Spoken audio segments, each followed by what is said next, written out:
The Evermore podcast is now sponsored by WFST Total Compliance. WFST provides fire safety requirements UK-wide to prepare you and your employees should the worst happen. Do what you do best and visit wfst.co.uk today. Enjoy the episode.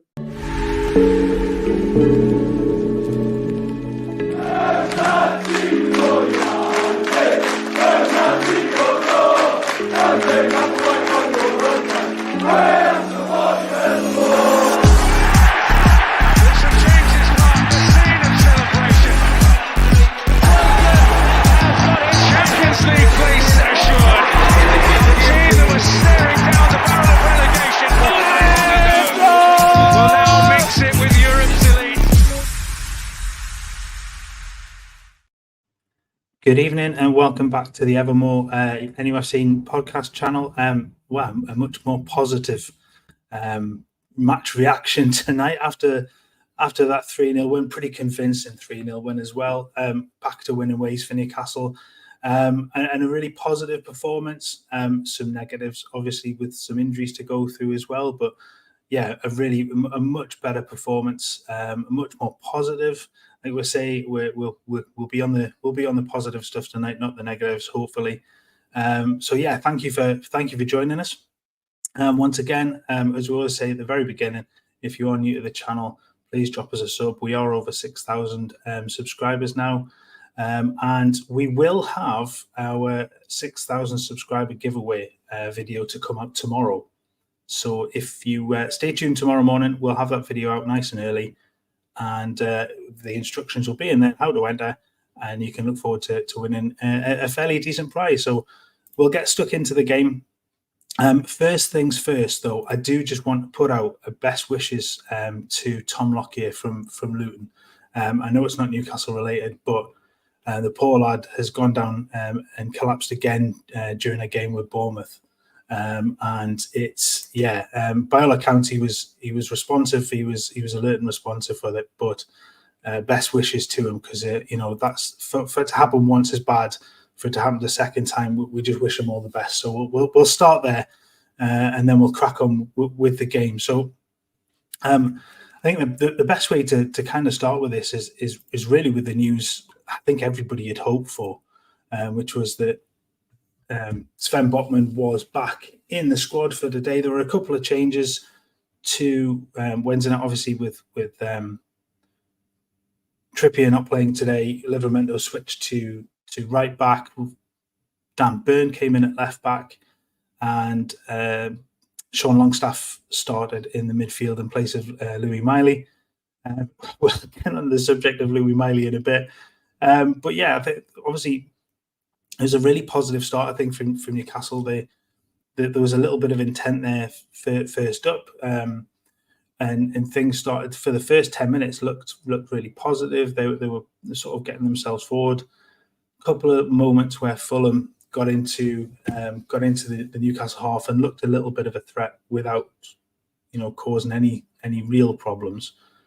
And then 11 minutes in, and almost the inevitable happens with Fabian Schär's injury. There was talk before the start of the game, or before the team news came out, that perhaps he would be he wouldn't make the game today, and that was quickly put to bed, I think. And obviously he did start the game, and almost the most inevitable injury, I think, that could happen is you have that talk before the game, and then he picks up that hamstring injury. By the looks of things, that might be a little while out for him. So I mean, we send him our best wishes and a speedy recovery to Fabian Schär too, because I mean, I tweeted out, I mean, it's becoming like a sick joke, the number of injuries that Newcastle are picking up. They kind of go on, and I mean, we're only a couple of weeks away from the transfer window now, and obviously something's got to give, and I think we'll see a few players coming in, whether permanent, loan deals, that sort of thing. But yeah, positive news to get Botman back in, but really, really sad to see Fabian Schär, given how he's played recently, coming off injured. And then you get a little bit further into the game, and obviously Joe Linton then goes down injured. And I mean, it's becoming ridiculous, isn't it? And I mean, it looked really innocuous. It looked like nothing. So hopefully, again, that's more precautionary than anything else with Joe Linton. But it's just, I've lost words for it now because there's just so many injuries happening all the time. So again, we hope that one's not too bad for Joe as well. The big talking point, obviously, for the first half was Raul Jimenez's red card. I mean, it was an awful challenge on Sean Longstaff. I mean, he absolutely cleans him out, as George says here. It was appalling, and he does nearly take his head off. I mean, he jumps, he pulls his leg away, which you give him some credit for in that, but he absolutely wipes through Sean's head. And it's such a dangerous sort of piece of play. I tweet out. It absolutely endangers the opposition player or the Newcastle player in this regard. It's reckless. It's out of control. It absolutely deserved a red card. He complained, but yeah, I think he knew that he was in trouble straight away with that one. So really, no arguments with that from anywhere. I just don't think you can argue that one at all. And then, Newcastle again, picked up, I think the next 10 or 15 minutes, Newcastle had 84% possession as they sort of piled forward to try and get that breakthrough and kind of calm some of the nerves a little bit. There's a really flat atmosphere after the couple of injuries, and you did just think, what's going to happen next? And there was a moment where Iwobi got through and fired straight at the goalkeeper, and I think that was after a mistake by Byrne. And it's just, it was one of those things where even down to 10 men, the way things have been going with injuries, questioning, oh my God, what can go on next? But the Newcastle did really well. They dominated possession. They kept Fulham in their own half for large parts of it, and eventually got the breakthrough that they richly deserved. And what a goal it was. And for a young lad who we've kind of cried out for to get a goal over recent weeks. It's kind of the only thing that's been missing from his play. And Lewis Miley has been absolutely spectacular since he's come into the side. He's not put a foot wrong. He's absolutely been at times head and shoulders against others in that side and other much more established players. And he came on for Joe Linton. There was that element of, can't believe that Joe Linton's gone off, but actually Lewis Miley coming in was a blessing in that regard, because he's just so calm on the ball. He does so well. There's some wonderful little touches from him. There's the cross, obviously second half, that he puts right across the goal that perhaps Wilson should do better with. And those are the types of crosses that I was talking in our chat about, and it was such a perfectly hit cross. And those are the kind of things that we're seeing from him. Those little touches out wide, and he's just been fantastic. But when Bruno gets the ball, he sort of bundles into the box, and the awareness then to kind of just feed, or a little bit, I'm probably being a little bit kind, because it's sort of bundled through to Lewis Miley, and then he absolutely creams it into the bottom corner from the right-hand side. It's such a wonderfully calm finish, hit with force as well, but into that far corner. It's just brilliant, and it shows a measure of the real calmness that Lewis Miley has on the field, whether that's on the ball, his movement as well, but just to be at that stage, be it St James's in front of the Gargate, it was a perfect goal to see from him. And we've waited for that one a little bit. It's just brilliant to see the young lad get his goal, and it was that. A massive highlight. And then Newcastle just are looking for the second, and we've seen Miguel Almiron's goal. I'm not sure. And you look back at the weekend, the midweek, where Miggy's missed that chance early on, where he goes for it with his left foot rather than his right, and not even Miggy could miss this one, and the ball sort of trundles through from Gordon towards Callum Wilson, who's cleaned out. Everybody misses it, and the ball just rolls straight in middle of the goal, straight to Miggy, who just hits the empty net. It's a good goal for Newcastle to get that second one, get a little bit of daylight, calm a little bit more nerves, and really set themselves up. And And then the final piece in the jigsaw was Dan Burns' goal, and again another brilliant cross. And I know Bruno's taken some stick over recent weeks for performances and final ball and things, and I thought he had another really, really good game today. But that cross with the outside of his foot to the back sticks for Dan Burns to score. I think Dan Burns should probably score with his first header, but it's a good save from Leno, who, to be fair, I thought had a really good game for Fulham. It's probably really unfortunate to be on a 3-0 scoreline, but the ball just bundles back into Dan Burn, who gets it over the line, and that's it. And there were a couple of chances late on for Wilson, who hits the post, for Matt Ritchie, who volleys one across the goal that Bernd Leno saves again. But yeah, a really comfortable, in the end, 3-0 win for Newcastle. Absolutely dominated possession, 71% possession, 27 shots today, 10 of those being on target.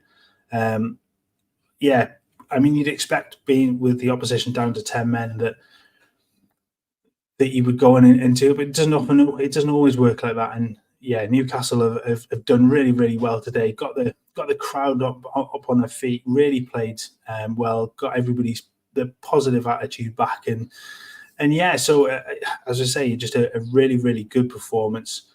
Few little bits and pieces that maybe to there was some I think not problems, but overlapping ones where Livramento just seemed to drop rather than overlap at times, and there was some space down the left-hand side at times when Livramento did go to left back, and Emil Kraft, who came on at right back, and I actually did really, really well. I thought he handled the threat from Anthony Robinson really, really well. I thought he had a good game. Was unlucky with his shot; it just goes over the bar. Overall, I thought he had a really good game, but yeah, really positive, much more positive reaction, like I say, today. So yeah, so I'll get into some of the comments. So we said, yeah, George again absolutely would deserve that. That's on the back of the Longstaff challenge from Jimenez. Another one from George. I have to say, I was very frustrated with Allman through the first half. 5 players running. Waiting for the cross, which never comes. Ditto Gordon. Yeah, do you know what it is? Yeah, I thought it was really, really good to see them swap, and we saw Almiron play left and Gordon play right, but it was over almost as quickly as it began. And there's just that element, isn't there, where you want a ball to be put across the box, put across behind the defenders, and Wilson, I think, struggled first half, where I think the Fulham defenders sort of got the better of him in that sort of physical tussle, and he was playing with his back to goal. And Wilson, I think, if you're going to get the best out of him in crosses, you have to be whipping those across the goal for him to get onto. We definitely saw that with Miley's ball in the second half, but just at times when you want them just to put an early cross in, and both of them having to cut back onto their right foot, or their correct foot, sorry, right or left foot, whichever side you're going. It is frustrating time and time again. So yeah, we'll I hope to see a little bit more of that, especially with Wilson up there, and unless there is another striker maybe comes in January, where you can do a little bit more of those whipped in balls from those in swinging balls rather than the sort of more out swinging ones. But yeah, definitely good to see them do it. I wish it had happened. I wish it kept going a little bit longer than the 5 or so minutes that it actually did. But definitely a good thing to see. A little bit of a plan B there as well. Thanks, Simon. Chris is off out tonight, so he's having a night off. So we hope he has a good night tonight. George, Lockyer collapsed in the playoff final, didn't he? So yeah, like I say, just we really, really wish him well, and obviously their game got abandoned today, so understandably, because that's just it's awful. So we wish him really well. Splat 1000 afternoon, Martin, guys, over the moon. Might have got a goal. Yeah, absolutely. And I just thought again he was absolutely class. When he came on today, he was really, really good. You can't knock him. For a 17-year-old kid to be running midfields the way that he is, and his movement is way above his years. He was absolutely outstanding once again. Graham in the comments, only time windows will improve the strength and depth. It's inevitable the top players will suffer short term. Great 3 points, a clean sheet. Yeah, absolutely. Clean sheets, a big one there. But again, look, we've talked about this an awful lot, that the squad is weak overall. The first 11 is pretty good, and will be up there challenging. But the overall squad, when you've still got an awful lot of players in there that were from pre-Eddie Howe days, that were from Championship days, or the Steve Bruce days, where they perhaps their time is coming to an end at the club. They've done well. They've served the club well over the time, but it's time for some of them to move on and be replaced, and that will take time. So we'll see over the next couple of windows those players move on and new players come in, and the squad build on what is already a good start.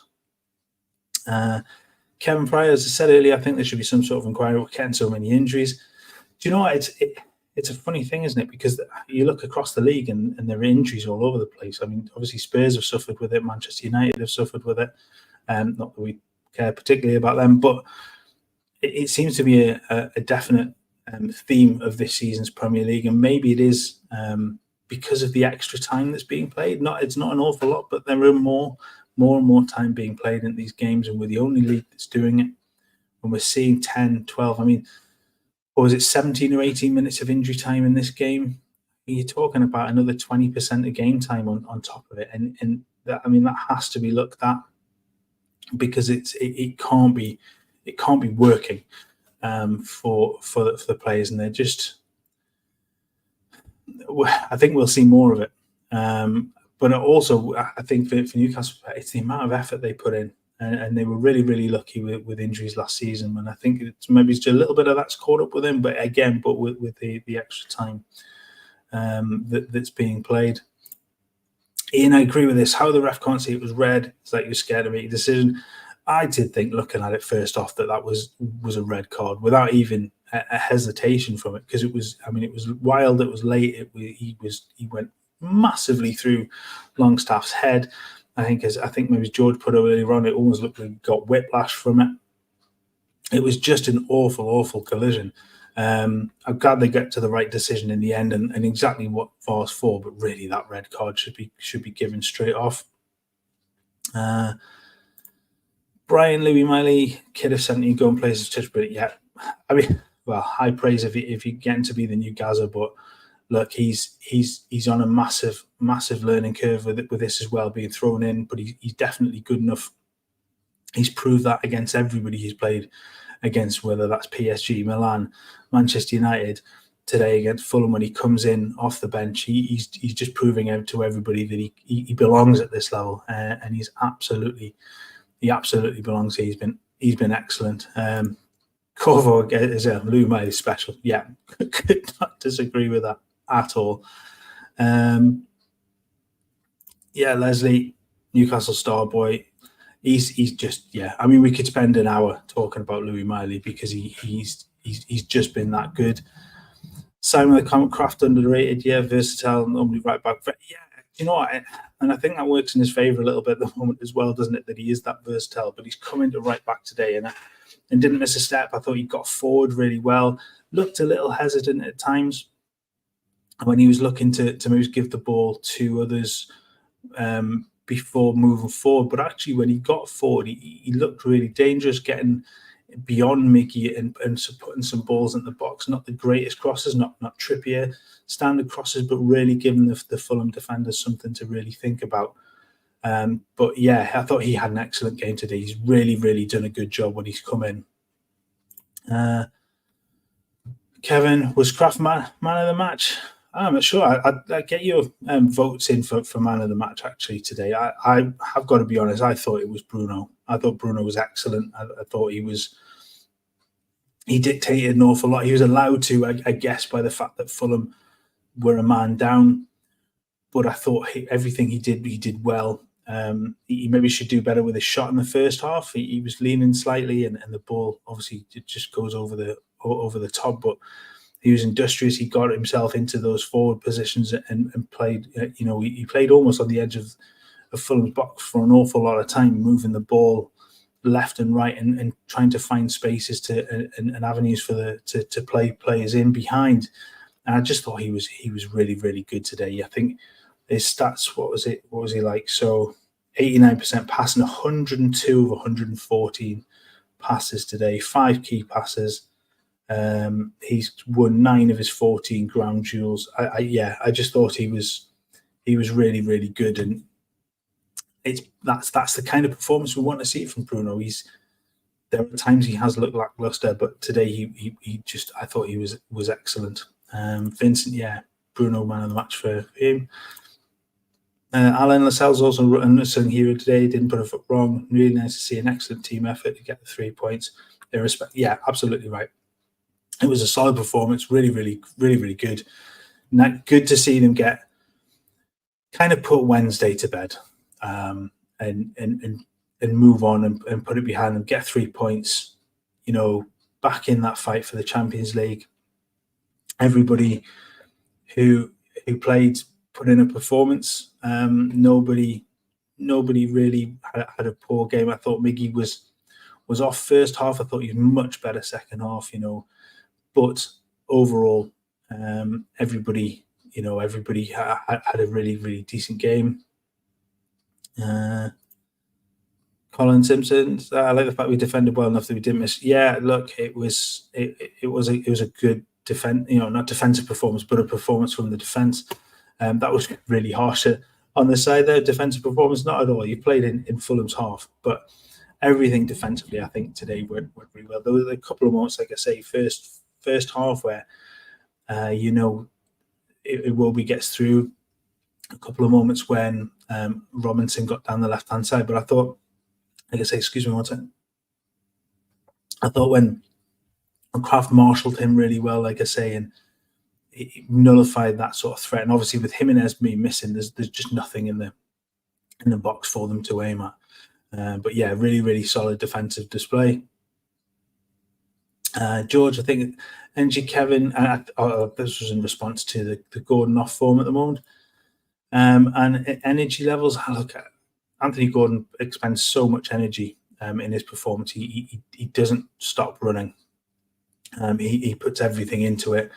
I thought there were flashes of real good Anthony Gordon play today. That he did look weary at times, and maybe he's not as full pelt as maybe he was. And obviously he's having to play because there is a severe lack of numbers. I mean, you look at the bench today, and there's 5 defenders, 2 goalkeepers, and Lewis Miley and Matt Ritchie. So there's not an awful lot to go. And I think seeing Ritchie come on for Gordon was later on, I think that was inevitable as well. He needs a little bit of a rest.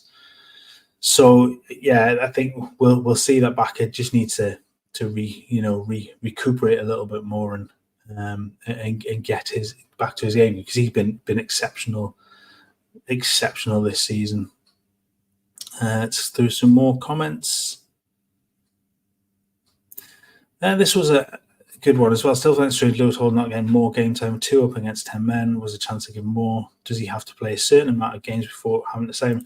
Now, this is the Lewis Hall thing is something that I think we're going to talk about on Monday night, because there've been a few comments. There were a question about Lewis Hall in the press conference before the Fulham game.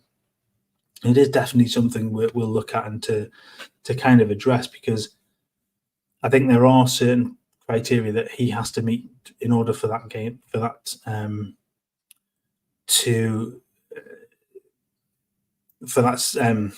transfer to go through permanently. Get my words out. And I don't think he's met them at all yet. I know Chris was kind of the question mark of whether he wants to play midfield, but he isn't seen as midfield. He's not particularly pulled up any trees when you compare him to the likes of Livramento, who's just come in and been exceptional straight away. But maybe he will just take a little bit of time. Give him another couple of months, and he might surprise a few. So they've got a chance, but I think that the time is limited for the minutes are being limited possibly for a reason. So they've got the option to say no at the end of it. But we'll talk about that more on Monday, I think. Kevin, again, is a blessing out of Europe. You never want to say yes to that, but you can kind of understand the way that will benefit the club by lessening the number of minutes that the players are playing. So yeah, it's a difficult one to kind of to agree with, because you, like I say, you just don't want to be out of the Champions League. There's an awful lot of money being out of Europe that you then lose, because you haven't got match fees, you haven't got winning bonuses, the crowd, the money coming through the gate, all of that, the TV revenue. So that's a huge blow in that regard. But it does give Newcastle the chance to get a few players, rested, and there are less games to play. So it could be a positive there. Let's scroll down a little bit further. Chief Tracy Horse, what a name. Glad the lads are back to winning ways. Really nervous beforehand. I think there were a few. There was a couple of comments in the pre-match one where I think people were a little bit concerned that, especially Fulham being on the back of 2 5-0 wins, that they could put one over Newcastle today, but they just never looked like, even before Jimenez got sent off, they never really looked likely to get anything in that, and that they didn't trouble Newcastle. And I thought they might have gone for it a little bit more and been a little bit more on the front foot to really sort of pressure Newcastle into making some mistakes, changes to the starting lineup and that, and with obviously a lot of effort expended during the week and in previous games. I thought they might have been a little bit more on the front foot, but I mean, the way they played absolutely suited Newcastle. Today, where are we? Yeah, that's it. I mean, what a result that was for Palace, Kevin. They've absolutely done Newcastle a favour today with that result. It's really, I mean, City have been a little bit poor of late, haven't they? And the Newcastle's win, it keeps them, 5 points now behind City in fourth, 4 behind Spurs, who obviously won last night. So a win today was important for Newcastle to keep on the sort of the coattails of that top 5, and with teams ahead of them that have the potential to slip up. We know what Spurs can be like at times. Will they be reborn, I think, as they get further into the season under Postecoglou? You've got obviously City, who are dropping points, the potential for Arsenal, Liverpool to maybe drop a few if they can't keep up their form. Villa maybe is punching above where they would normally expect to be as well. So there's the potential then, if Newcastle can keep this sort of form going, and particularly keep this level of home performances. I think is that 7 straight at home now. So that it's St James's Park becoming a fortress again. That was exceptional. So George, Palace scored 2-2. I think Elise scored penalty late on there. So really, really good result for everybody around City. Clown had a great result up to 6. Yeah, as we just said, just exceptional. The way to see the positive reaction to the way things have gone. I'm just seeing if I've got any more notes in that. Yeah, the other interesting stat that I got from commentary today was on Sean Longstaff. Sean Longstaff's just lost 3 games of his last 34 Newcastle starts, which is an incredible stat, and just shows actually just how important he is to the side and to the squad. When he does start, he's really, really good. And I thought he played really well. He was unlucky today, actually, with the couple of opportunities that sort of fell to him. The one that bounces back off the bar from Anthony Gordon, which I forgot about earlier on, where he smashes it off the bar and it bounces back through Sean Longstaff's legs, and he just can't adjust quick enough. And then the second one with the cuts, or the volley from Richie, where he absolutely pings it across the. Sorry, not the volley. The one before that, where he absolutely pings it across the goal, and it hits Sean Longstaff, who stood with pretty much an open goal in front of him, and he just can't react quick enough to divert the ball or take a touch. But I thought Longstaff was really good today, and that stat kind of just goes to show just how much Newcastle, not rely on him, but see how much he can produce for Newcastle, and when he's in the side, I think they do look much better. Recent weeks, we've seen the emergence of Miley, but I just think Longstaff being there today is just he's been really, really good, and I think there are times when he is missing that we really see just how much effort that's lacking from his side, especially because he does motor on down that right hand side in that midfield, getting forward and getting back to help the defence. So he is a key cog in this squad, definitely. Kevin, who am I new playing tomorrow? Yeah, it's Liverpool. So yeah, I think it's one of those where you don't want Liverpool to get too far ahead, but absolutely you want. I think most people want Liverpool to win that. It almost feels like swearing saying that, but there you go. Centurion, all you had to do at the end, twist his body. I just think that the ball's hit at him so quickly. He just can't react that quickly to be able to adjust it. So yeah, I mean, I'll give him the benefit of the doubt because absolutely leathered at him. So yeah, it's. Kevin, is that a reaction to me saying I wanted Liverpool to win? I mean, I feel that myself, to be honest with you. It's not something we'd normally be saying. Absolutely.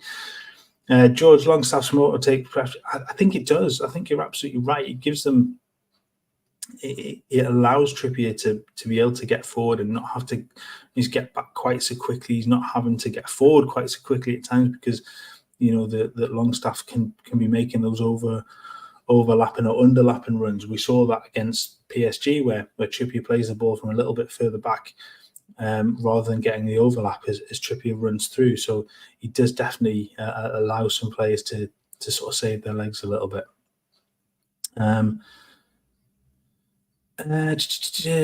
What else we got?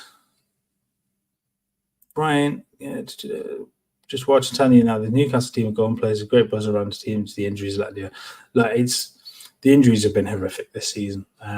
It's like I said earlier, it's becoming a bit of a sick joke, the number of ones that are happening, and whether that's an issue with training, whether that's an issue just with the extra minutes, we don't know. But it's absolutely awful. But as the Colonel says here, 14 injuries to be 6 this many games, so many injuries. It is almost a miracle because there are a lot of teams that would have crumbled. There were a lot of teams that would just have stopped being able to perform at the level Newcastle have, and there've been a few off moments, particularly away from home. But yeah, as George says there, well said, absolutely well said. Kevin, just seems in Anfield too, so definitely a chance to stay in 6. Yeah, absolutely right. So we'll definitely agree with that one. Gordon in there too. Hope Joe Linton and Charter okay. Yeah, we said that earlier. Definitely hope that they're not too serious. I think Joe Linton's maybe it's just precautionary that he's just felt something. Shaw was the one that, I suspect the way that he pulled up is worrying. So we hope that one's not too bad. But yeah, it's we'll go. I think we'll come to the end now, just to say, a much more positive today. We're everybody is pretty happy with a 3-0, and you move on again. We kind of put Wednesday to bed, get it out of your memory. It's frustrating that was to come back to St James's Park, get a 3-0 win under your belts. It is a great way to do that. One last comment I think we've got there. Do you think Miley could have developed into the 6? I don't think so. I don't think Lewis Miley is a 6. I think, as George says, hopefully he'll be on 8. I think he's much better further forward. You see the positions that he takes up, and he's playing, it's particularly today where he's playing on the edge of sort of Fulham's area, and he's able to make those little movements inside and out. He pulls players away from him. He's so calm. His touch is good. His ability to just read where everybody is. I think he's much better, much further forward than a 6. I'm not sure his defensive capabilities are there, but he can build on that too. He's 17. Let's not forget. So he can do that. But I don't think he's a 6. I don't think he's a true 6. Or he will be. I think he's, like I say, he's much better further forward. So yeah, I think we'll leave it there. Thank you very much for joining me tonight, and enjoy the rest of your Saturday evening. I guess it's always better to be enjoying a Saturday evening once on the back of a win. And as we said at the beginning, or as I said at the beginning, if you're new to the channel, please drop a like on the video today and consider subscribing to the channel. We are now over 6,000. Like I said before, we will be putting the 6,000 subscriber competition live tomorrow morning, so keep an eye on the channel for that. And I say, enjoy the rest of your weekend, guys, and we will be back on Monday night at 10 o'clock or 9:30. I haven't quite figured that one out with Chris yet. So potentially 9:30 again on Monday night for what's going on. We'll be back then. I think we'll have a little bit of a discussion around Lewis Hall, as we said earlier. But yeah, like I say, enjoy the rest of your weekend, guys. Thank you very much for joining me, and we'll see you soon. Cheers. Bye.